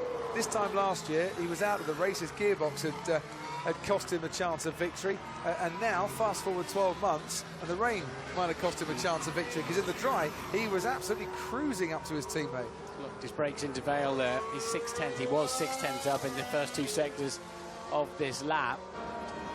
I'd be surprised if he's got enough speed in these conditions to catch and pass Hamilton on the same tyres, but he looked like he had earlier on, didn't he, until this rain came down. Well, he's taken a couple of tenths out of his teammates' advantage on that particular lap, but he needs more than that. Yeah, Bottas's misery continues, doesn't it, for a man who felt he should have been leading the race. He's now 43 seconds behind after this all shaken out with queuing in the pits and not being on the right lap, pitting very late on the first set. My 7-year-old boy is watching this from Beckett's today, and he's bought himself a brand new Williams top, Martin. He will have been cheering on the early stages. It's going to take me about 3 hours to explain to him as to exactly how Williams, A, didn't win this race, and how Valtteri Bottas, his favourite driver, is running in 5th. Yeah, and we haven't got a Williams on the podium at the moment, because that's the fight for the podium. Sebastian Vettel versus Felipe Massa there on the Wellington Straight. Sebastian Vettel, like Lewis Hamilton, putting those intermediate tyres on at exactly the right time. Meanwhile, his teammate, Kimi Raikkonen, who some say, got 2 races to try and prove himself, took the gamble early, and it hasn't paid off for him. He's actually running in 8th place at the moment, but closing, it seems, on Nico Hülkenberg in the Force India. Not by enough, you would have thought. 10 seconds difference between them. Yeah, and Vettel appears to have Massa covered at the moment. Bottas another 18 seconds around the Williams. Not a match in slippery conditions. The Williams nowhere near a match for the Mercedes, and now it seems Sebastian Vettel. Well, the rain came, and it has rather shaken things around a bit. And what's risen to the top, Hamilton and Rosberg and Vettel. And what's sunk a little bit is Felipe Massa and Bottas. Kvyat on for 6th place in the Red Bull at the moment. Hülkenberg and Perez both on for a points finish at Force India. Raikkonen currently running in 8th, and Fernando Alonso in the last points place, running in 10th position, and that is Will Stevens going off, carrying on, but minus a front wing. He's going to get overhauled by his teammate here, who has got a front wing. That's disappointment for Will Stevens there in his home Grand Prix. Just one little trip off. He might have touched the barrier. The point the marshals now call Brundle barrier. That says they could get this new nose on. Oh, yeah. Do you know what that is? An identical spin to what I had. That is Brundle barrier, isn't it? Yeah, it is. Except you were in a Force India, not a Man of Mauritius earlier this year. Right. Have we got any fights left out here then in these closing stages? I mean, one of the finest Grand Prix victories I've ever had the pleasure of commentating on was this man in 2008 in that incredibly wet Grand Prix. He's normally the master round here, but as he comes up to pass the stricken Man of Marussia, he's got a 9.6 second lead over Rosberg. Was quicker on the previous lap. Massa's not getting towards Vettel at the moment. And Kimi Raikkonen pits. Ted.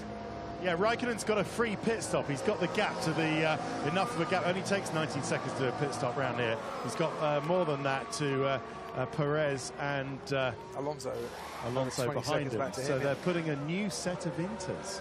So just when it's looking like it might be starting to dry on some parts of the track, it's putting a new set of inters. So while Ferrari haven't got it right with Raikkonen today, they have very much got it right with Vettel onto the podium. It's too wet out there for slicks, Ted. But at the moment, you wouldn't be able to keep them up to temperature. But so that early run in then from Raikkonen, as we said, you could see the tyres were bald in the middle. There was no groove left on them at all, and then that means you're down basically to the sort of carcass, effectively the primary layer of rubber, not the compound itself.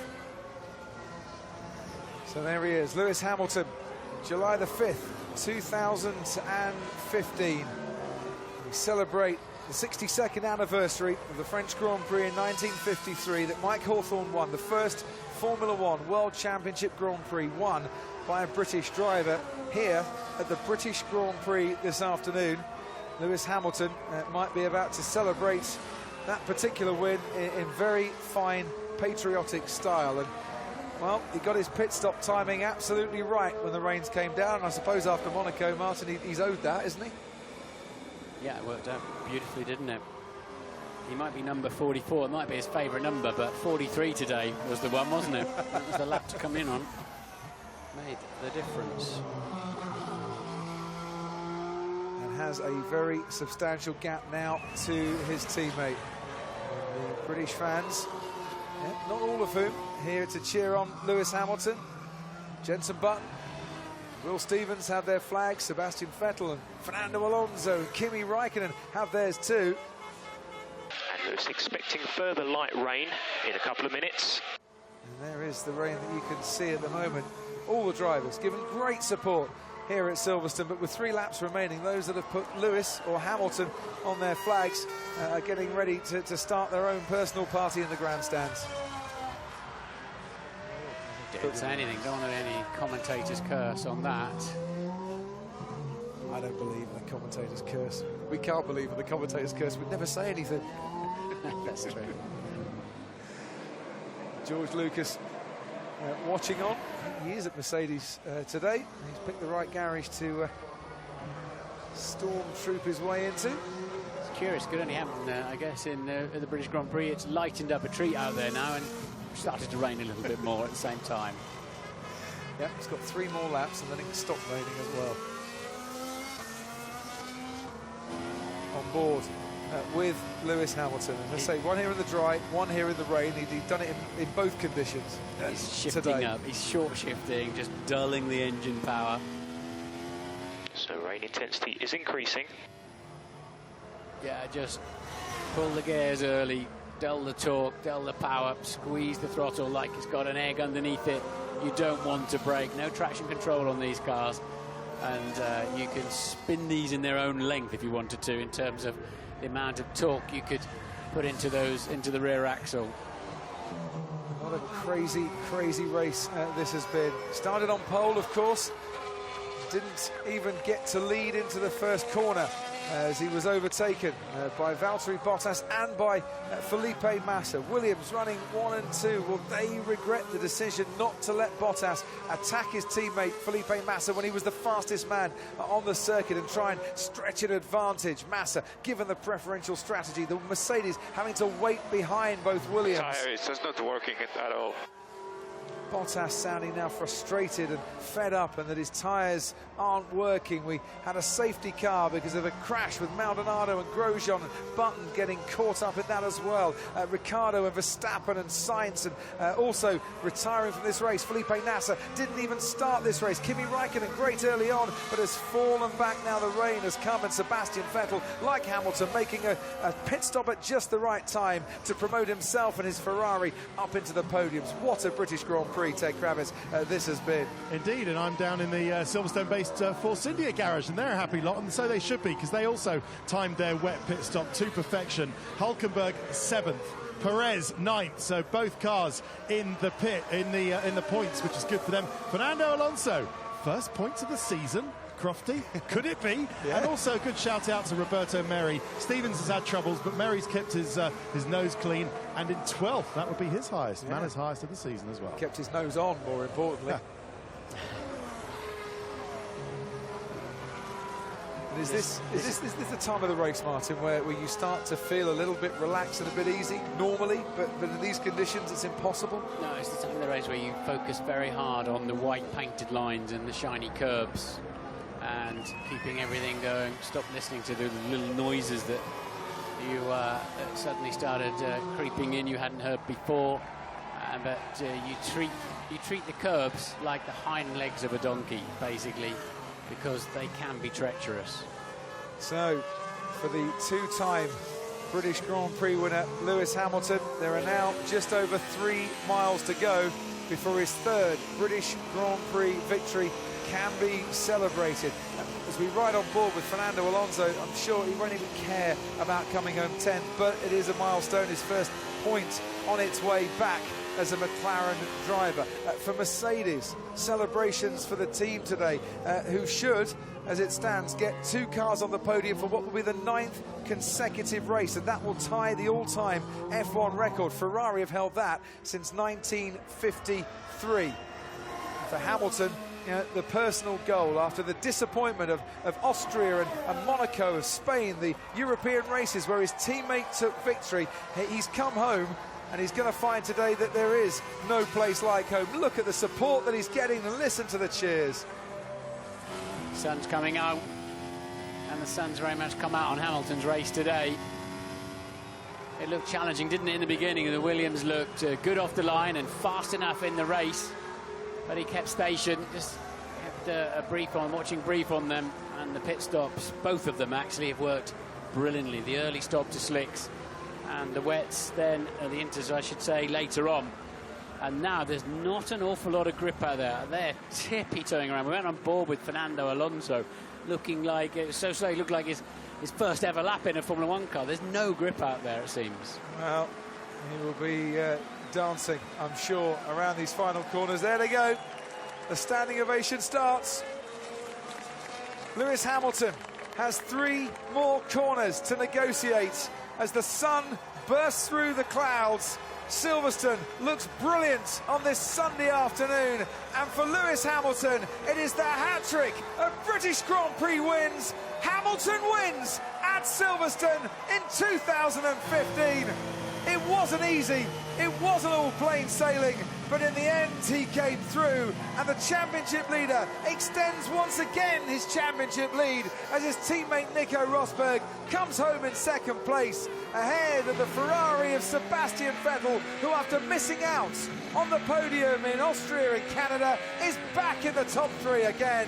Hamilton, Rosberg, Vettel, the podium sitters here this afternoon, ahead of the unlucky Felipe Massa and Valtteri Bottas, the early leaders, the early 1-2. It could have been so different for Williams this afternoon. And Bottas needs to keep an eye out for Daniel Kvyat behind him, because this is for position, but just 2.5 corners to go now for Valtteri Bottas, and he's got that one covered, but a very stirring effort on the last lap there from the young Russian, but it's the young Finn who will go over the line in 5th, followed by Kvyat for Red Bull in 6th, and Hülkenberg will be the last unlapped man over the line in 7th. Ahead of Raikkonen, Perez and Alonso, who does score his first points of the season.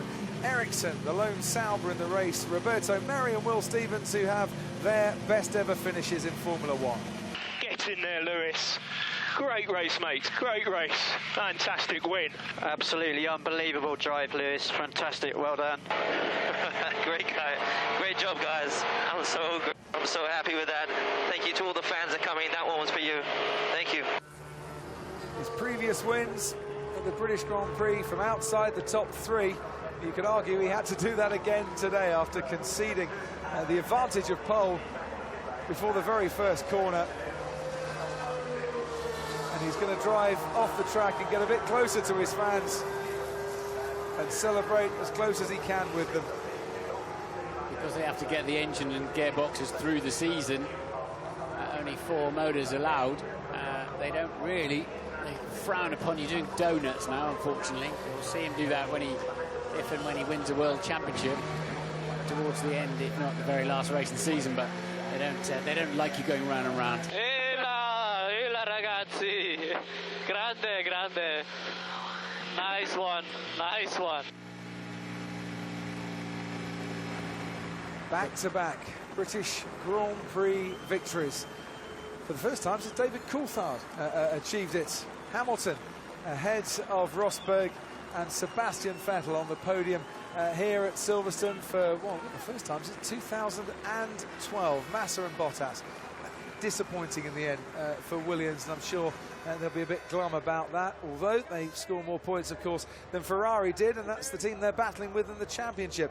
Hulkenberg and Perez for Force India, double point scoring for them. Fiat, the only one of the Red Bulls to finish the race, and yeah, we lost so many, and the Marussia, Man of Marussia's 12th and 13th, their best finish in Formula One. Let's hear from the three-time Formula One world champion, Nicky Lauda, who's with Ted Kravitz now. Nicky, wow. Did your nerves took that? Yeah, it was an incredible race. I mean, nobody can complain anymore. No, the rain, the whole lot, tough race to win. That's true. Williams kept you honest early on, but who made the call to pit Lewis at that lap? That was just perfect, wasn't it? Was that him or the engineer? No, engineers. Undercut, we call this. No, but they chose the perfect because it didn't look wet enough in the pit lane, and then 10 seconds later the rain came. Yeah, but thank God everything was done right here. Thank God. Very good. Well done, thank you. Undercutting the weather this time. Yeah, I think Nicky made that bit up. And Lewis, he's trying to do a donut or two. Yeah, he wanted to just do a hint of a donut, but sorry guys, I need this engine and gearbox again. Yeah, the engineers go mad if you start lighting the engine and rear wheels up. No air going through, and nothing's being cooled, and you're going round and round and round in a cloud of smoke. With the last word of congratulations Paddy Lowe would give him for the afternoon. But what does he need congratulations from his senior technical man? And he got the congratulations of an awful lot of 140,000 crowd here who got what they wanted. A great Formula One race. Plenty of action, and got what most wanted as well. A British victor at the British Grand Prix. Kiss for the car, away for the fans, and another win. He earned that one, that's for sure. His 38th win in Formula One. Nico Rosberg, having dominated Friday in many respects, was curiously anonymous, wasn't he, this afternoon? Apart from those 2 or 3 laps just before Hamilton's second pit stop, where had the rain not come, we could be talking about a completely different result here. Absolutely right. And picking up on your point there, which is well made, I think the fact that Rosberg was catching him drove Lewis into the pits on that lap, actually. Yeah. He's like, I've got no grip, my teammates catching me, let's do something. They've called him in, and it just played, his speed at that point absolutely played against him in the end. Because he had no concept of coming in the pits, did he? He just carried on as Lewis came in for those inters. You look at Nico there, and I spoke to him earlier on this week, and he said, I hope I get a good reception from the English crowd. I love the English fans. Yeah. Maybe the weather a little less to his liking today.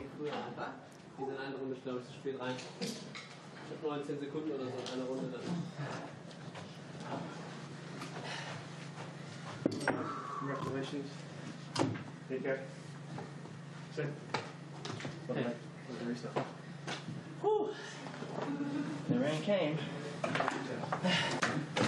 Bit of practice.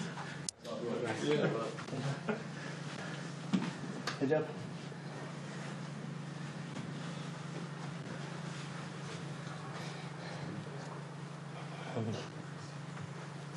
That's a lot harder than it should be. Dude. Yeah, that was brilliant.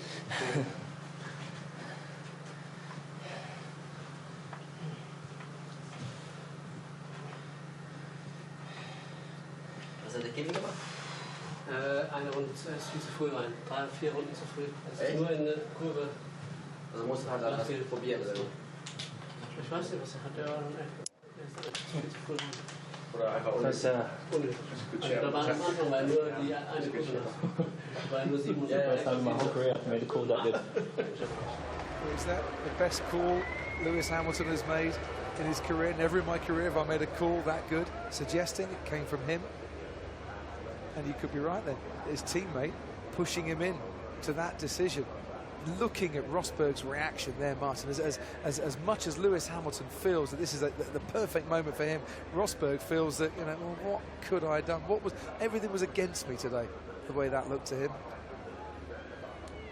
Two Germans speaking German, which they're entitled to do. But Lewis in there by himself, wasn't he? Ladies and gentlemen, onto the podium in third place, Sebastian Vettel from Germany. So Sebastian Vettel on the podium here at Silverstone. Fourth podium here for him. Nico Rosberg, who won in 2013, has to settle for the runners-up spot today, as it's Hamilton, back-to-back winner of the British Grand Prix. And it feels great for him to be at home.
To Lewis Hamilton and the Mercedes-AMG Petronas team. So congratulations then to Lewis Hamilton. Prince Michael of Kent, GCVO, the honorary president. And I think he might be quite happy with that trophy, the RAC British Grand Prix trophy, the gold one as he calls it. And he's got his name on it again. And Pete Bonington, his race engineer. I should use the word long-suffering race engineer at times, up there on the podium. Yeah, it's great to see him there. He took a lot of pain in Monaco, unfairly I think, a lot of it, but today, well deserved. It's great to see him up there. Absolute top bloke is the man they call Bono. Nico Rosberg, I'm sure would have had Tony Ross alongside him had he have been stood on the top step. Yeah, it's a runners-up trophy. Sebastian Vettel, the trophy is presented by Mr. Alan Gow, the chairman of the MSA. Alan Gow presents the third place trophy to Sebastian Vettel. So lightly, just throw it up in the air. It's champagne time though. And Hamilton smiling and celebrating in the sunshine, along with Nigel Mansell and Jim Clark. It's a hat-trick of British Grand Prix wins at Silverstone. It all came good for him in the end.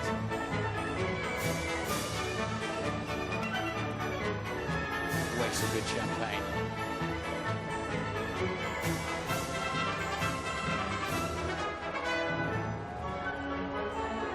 What a fabulous race it was. We almost didn't need the rain right at the end. I'll take that. That was good. And now the sun's out for the fans as well. But I'm seeing lots of tweets, people saying, fantastic race, loved it. It's so good to get some positive stuff coming in about Formula One. That was a great race from start to finish. Something going on all the time. Some craziness, some brilliance, something unsuspecting, and really worth watching. A return to Silverstone, just what Formula One needed this afternoon. And now for a man who's witnessed a few classics in his time to conduct the post-race interviews, Frankie Dettori. This is something I wanted to do all my life, get on the winner's podium. Well done, Luis. Give us a hug. Brilliant, what a race. How you doing? Brilliant. How important is it to win in front of your home crowd? Firstly, just thank you everyone for coming out today and making my weekend. I was gunning the whole way, and I really just wanted to do it for you guys, so what we a did reception. It. I'm so thankful for all the support, and I couldn't have done it without you guys. I could see you every lap, I could see you in the corner of my eye, and I just felt you spurring me along, so thank you so much. Brilliant. And I need to ask you, what happened at the start? A bit of a hairy moment there. Yeah, to be honest, my clutch was good. It's just that we had really quite poor grip, I think, at the start, and I think it was particularly the same for Nico. But it made the race even more exciting, to be honest. And we just kept pushing, and if I'm honest, that probably made it more exciting for the fans. Do you think the pit stop was the winning move? I think for the first time probably in my career, I made the perfect choice, tyre-wise, and so I'm really, really happy with that, and just managed to keep the car going. I think I lost a lot of temperature in my slicks, so no. You guys are the best. Love you guys. Well done, Luis. Let me have a grab a word with Nico. Nico, congrats, a good second. How hard was it driving the last few laps under the rain? Yeah, it was a good race. I was pushing hard to try and catch Lewis under the difficult conditions, and but then he just made the better call with the pit stop. So that's where I lost it. And fair play to him. He did a great job all weekend, and you've been amazing. Really, absolutely unbelievable. Great atmosphere here. Really a pleasure to drive in front of all of you, and that's it. Well done. Go over to Sebastian. I'm a bit of a Ferrari fanatic, so I'm going to give you a hug. Well done. Good third place. Do you think the rain made a big difference in the end to grab third place? Yes, without the rain, we yeah, it's fine. I think without the rain, we would not be on the podium. So I think we kept our head down and were patient enough to wait until the rain properly started to pour down. In the end, that's England for you. A couple of minutes later, you have sunshine. So obviously, it helped us today. We did the right choice, came in a perfect lap, and the team did a great job on the radio as well. So thank you very much, and thanks for everyone. It's a great atmosphere today. Well done, Sebastian. And one last word to Luis. Any message for the fans? They're all here to see you. My mum's down here. Hi, Mum. Yeah, again, as I said, I'm so elated. You can't imagine how happy I am. Started to tear up on that last lap, just really hoping that I could hold on to it for you guys. And man, I felt you all the way, and I hope we can come back next year. I'm going to keep pushing for this championship. Thank you so much for all the support. Now let's party. Give a big cheer to Luis.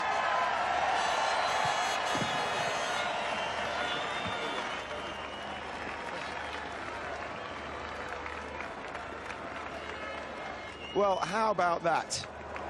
Formula One fans getting just what they wanted. This afternoon they got a Lewis Hamilton victory, but before then they got some terrific racing. The best we've seen all season. It really had just a bit of everything. High drama, but in the end, the Union flags flying high in the breeze, because it is their man, the 38th win of his career. 2 behind Sebastian Vettel now.